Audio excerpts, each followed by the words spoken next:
Es la conferencia vespertina número 155.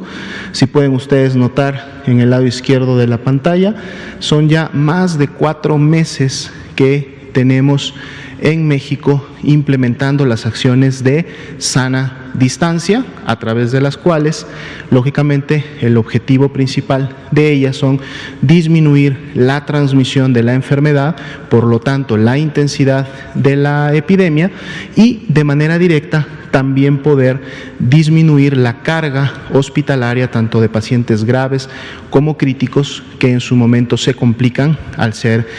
contagiados. Los primeros meses de estos ya más de 4 meses fueron a través de la Jornada Nacional de Sana Distancia,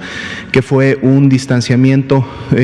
social general para las 32 entidades federativas bajo un mismo criterio,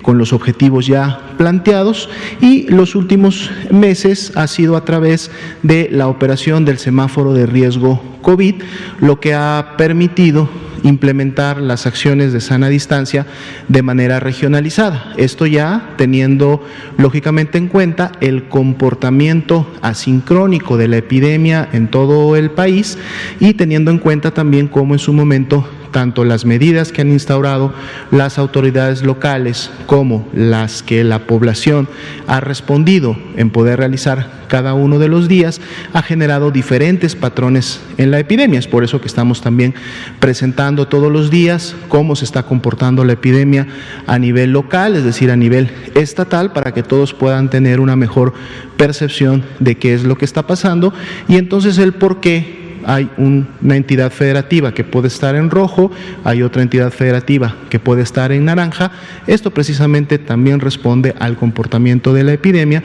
y a poder brindar seguridad en la población. Veamos la actualización del escenario nacional, si me permiten la siguiente diapositiva. Aquí tenemos la actualización al día de hoy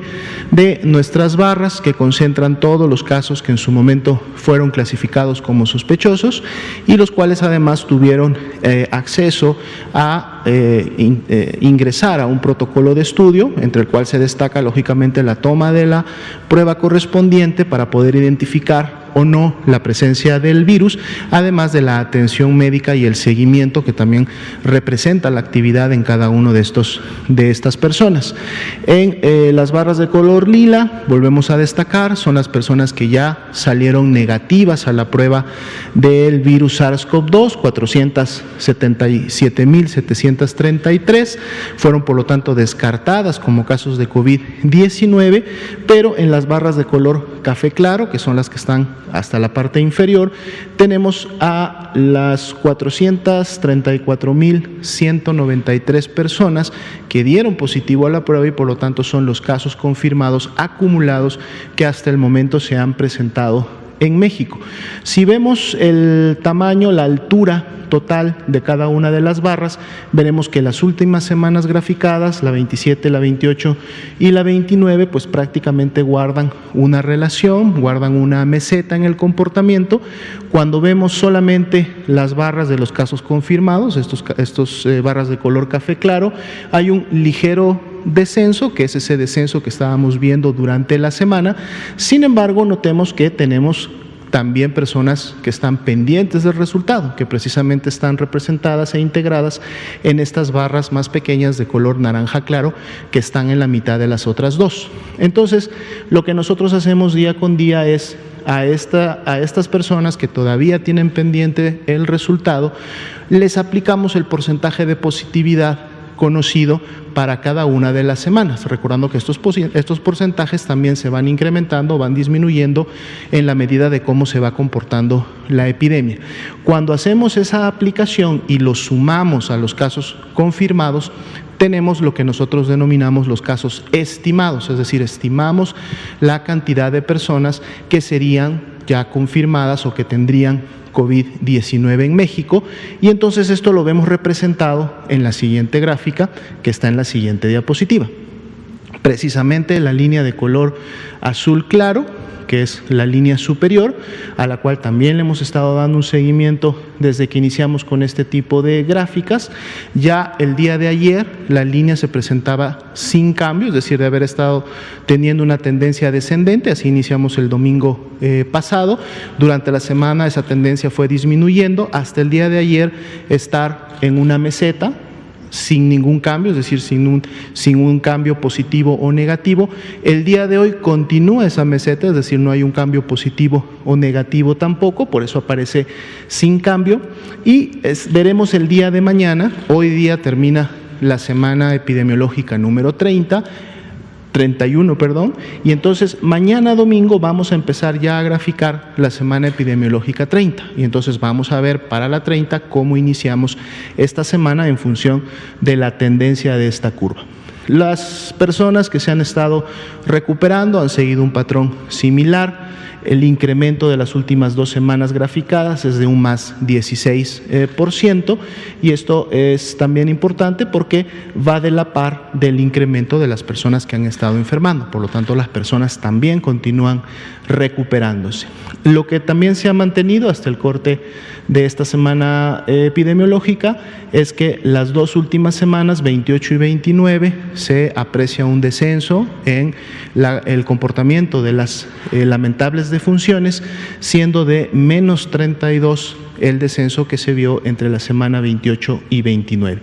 Algo también que ustedes notarán se mantuvo prácticamente estable durante toda esta semana fue la proporción de casos activos estimados, que continúa siendo del 11%. Estamos hablando de todas estas personas que iniciaron con signos y síntomas de la enfermedad en los últimos 14 días y por lo tanto se consideran como la epidemia activa en México o la componen como tal. Y es 11% el que se mantuvo prácticamente durante toda la semana, y esto es precisamente congruente con esta meseta de casi ya 2 semanas que estamos viendo en los casos estimados entre la semana 27, 28 y 29. Y ha sido una media nacional de comportamiento general en lo que llevamos hasta el momento.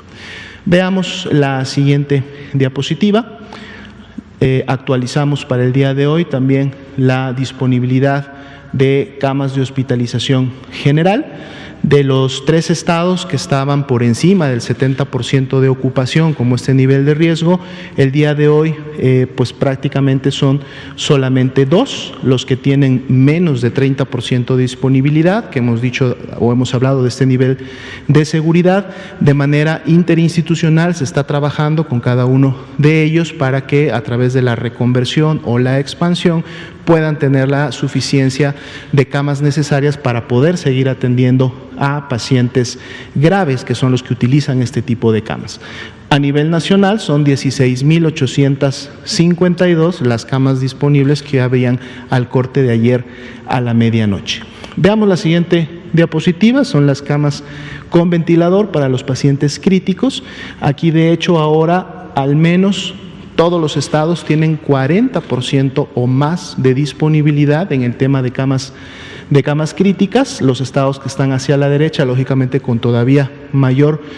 disponibilidad, recordando siempre que esta es una situación que se debe de monitorear no solamente en el ambiente nacional, sino que las entidades federativas lo hacen en sus ambientes estatales, sobre todo municipales y locales, para poder estar siempre pendientes de que no vayan a tener una saturación que impida recibir a pacientes, o detenerla, que tengan identificadas cuáles son las unidades más cercanas a esa unidad saturada que sí tiene camas disponibles independientemente de la institución a la que pertenezcan, y entonces puedan recibir y seguir atendiendo a las personas que así lo requieren. A nivel nacional, 6.394 son las camas con ventilador que habían disponibles ayer a la medianoche del corte. Quédate en casa.